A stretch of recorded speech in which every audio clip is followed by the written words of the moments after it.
Broadway ਤੁਹਾਡੇ ਵਿਦੇਸ਼ ਜਾਣ ਦੇ ਸੁਪਨਿਆਂ ਨੂੰ ਦੇਵੇਗਾ ਹਕੀਕਤ ਦੀ ਉਡਾਨ। से लगातार कोशिश इस चैनल के ज़रिए यूएस स्टडी वीज़ा को लेके हर लेटेस्ट इंपॉर्टेंट अपडेट आपसे शेयर करते हैं। सो यूएस में स्टडी वीज़ा के स्टूडेंट्स जो आते हैं, जो स्टूडेंट यहाँ पर स्टडी करने के लिए आते हैं, उनके लिए क्या नॉर्म्स होते हैं, क्या रूल्स एंड रेगुलेशंस होते हैं। तो सबसे पहले ये आपको जानना ज़रूरी है कि यहाँ पर आने के लिए क्वालिफ़िकेशन के तौर पर 10+2 होनी चाहिए। आइल्स किया है तो अच्छी बात है, ऑप्शन ज़्यादा मिल सकती हैं।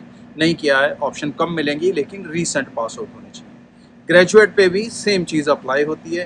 मिनिमम परसेंटेज 60 होनी चाहिए अगर ग्रेजुएट हैं। 55 और ज़्यादा प्रेफरेंस वीज़ा की मिलेगी स्टेम स्टूडेंट्स को। स्टेम स्टूडेंट कौन से हैं? जो student science, technology, engineering, mathematics या मैनेजमेंट से रिलेटेड हैं।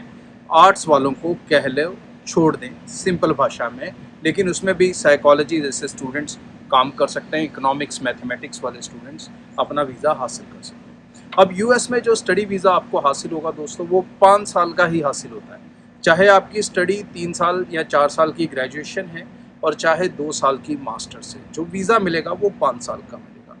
जब आप यूएस में आते हो तो आपको सिर्फ on campus he jobs allowed होती हैं, और यहाँ पर ऑन कैंपस ही बहुत सारी जॉब्स होती हैं, बिकॉज इस कंट्री के अंदर छोटे छोटे कैंपस नहीं होते comparatively Canada, comparatively Australia, comparatively other countries. यहाँ पर बहुत ह्यूज कैंपस होते हैं और बहुत बड़े नंबर्स में यहाँ पर स्टूडेंट्स होते हैं, और ऑन कैंपस बहुत सी जॉब्स वो स्पेशली इंटरनेशनल स्टूडेंट्स के लिए रखते हैं।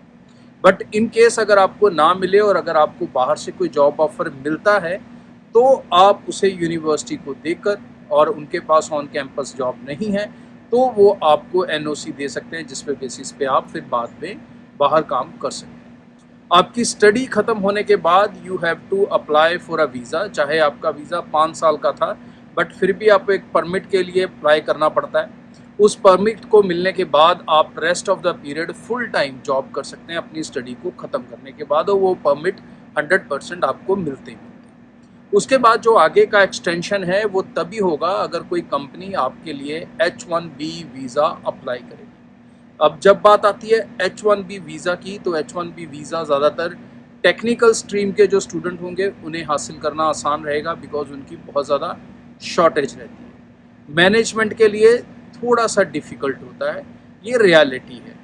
मेडिकल स्टूडेंट्स के लिए फिर टेक्निकल की तरह थोड़ा ईजी होता है। सबसे ज़्यादा मुश्किल होगा मैनेजमेंट्स वालों के लिए, और सबसे ज़्यादा इजी होगा IT student, mechanical engineering, civil engineering, किसी भी तरह के टेक्निकल ट्रेड कोर्स या मेडिकल ट्रेड कोर्स के। यूएस इस टाइम बहुत सारे इंटरनेशनल स्टूडेंट्स को कॉल अप कर रहा है और बहुत शानदार वीज़ा सक्सेस रेट दे रहा है, इसमें कोई शक नहीं।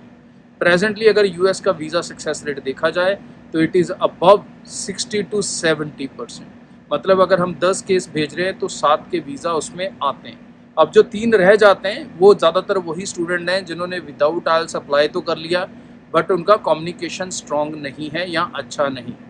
यूएस का वीज़ा आप बिना कम्युनिकेशन के नहीं ले सकते। बेशक इंटरव्यू चाहे 2 मिनट का है, बट वो 2 मिनट के लिए अपने आप को कैरी करके रखना, अपने आप कॉन्फिडेंस को रखना, अपनी नॉलेज को क्विकली उनके आगे एक्सपोर्ट करना, ये बहुत इंपॉर्टेंट स्किल्स हैं जो ध्यान से सीखनी होंगी। जो बच्चों की टांगें शेक करेंगी इंटरव्यू के टाइम पे, उनके लिए ये मुश्किल हो सकता है। कॉन्फिडेंस है तो 2 मिनट का इंटरव्यू आपका कुछ नहीं बिगाड़ सकता और आप वीज़ा हासिल कर सकते हैं। सो यूएस स्टडी वीज़ा अगर आप अप्लाई करना चाहते हैं, पैसे देना चाहते हैं वीज़ा के बाद, तो डेफिनेटली ब्रॉडवे टीम को कांटेक्ट करें। हमारे ऑफिसेज पूरे नॉर्थ इंडिया में आप जानते हैं, चाहे गुजरात में, दिल्ली में, हरियाणा में, पंजाब में, जम्मू में, और अगर दूर से है तो भी आप निश्चिंत होकर ऑनलाइन अप्लाई कर सकते हैं। चैनल के साथ जुड़े रहें for every latest important update in coming days for us particularly. So आज के लिए इतना, नमस्कार। ब्रॉडवे ਤੁਹਾਡੇ ਵਿਦੇਸ਼ ਜਾਣ ਦੇ ਸੁਪਨਿਆਂ ਨੂੰ ਦੇਵੇਗਾ ਹਕੀਕਤ ਦੀ ਉਡਾਨ।